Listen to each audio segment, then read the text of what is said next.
This is WRMI, Radio Miami International, Okeechobee, Florida, USA. Contact us at info@wrmi.net. Visit us on the web at www.wrmi.net.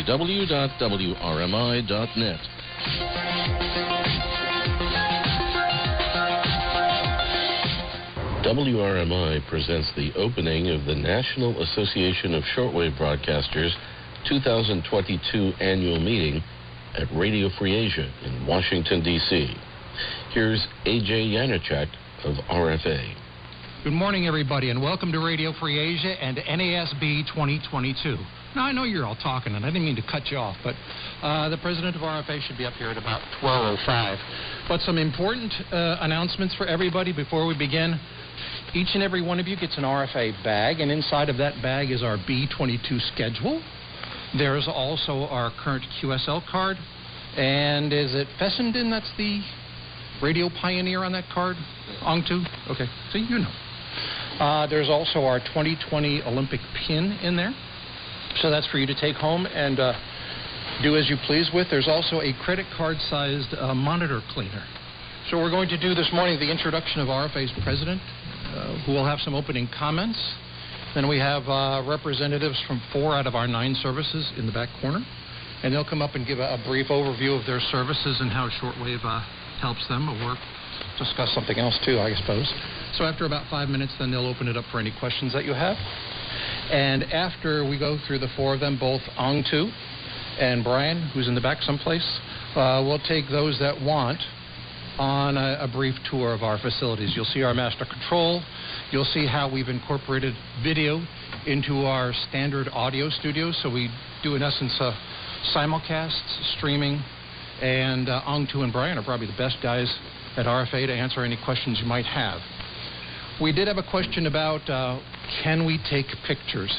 And the answer is yes, you can take pictures of master control of our studios, but I do ask that if you take any pictures of any staff, that you ask them first.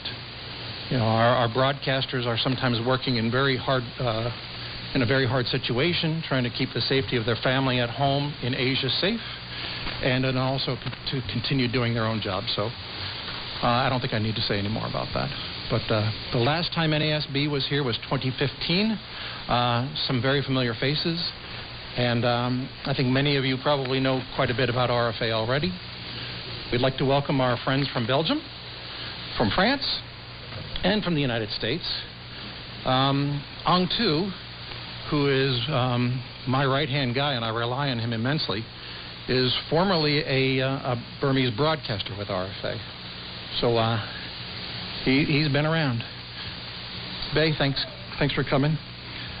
If we're recording, then let's open up the NASB 2022. Welcome to everybody. Just for a brief bio of our president. As president, Beifang provides RFA with leadership, vision, and mission-based strategic and operational direction.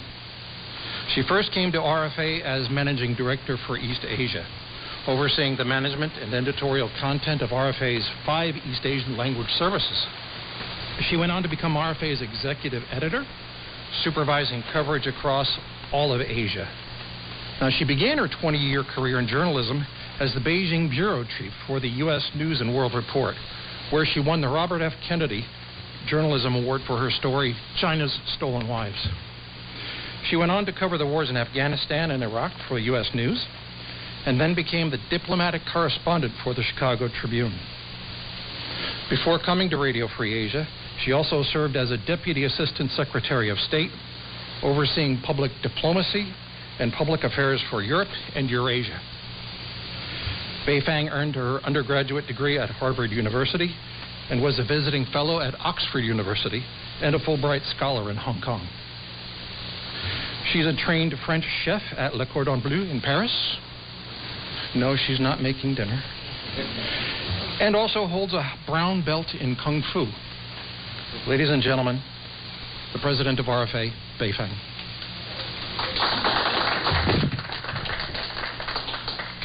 Thank you so much, AJ. And everyone, welcome to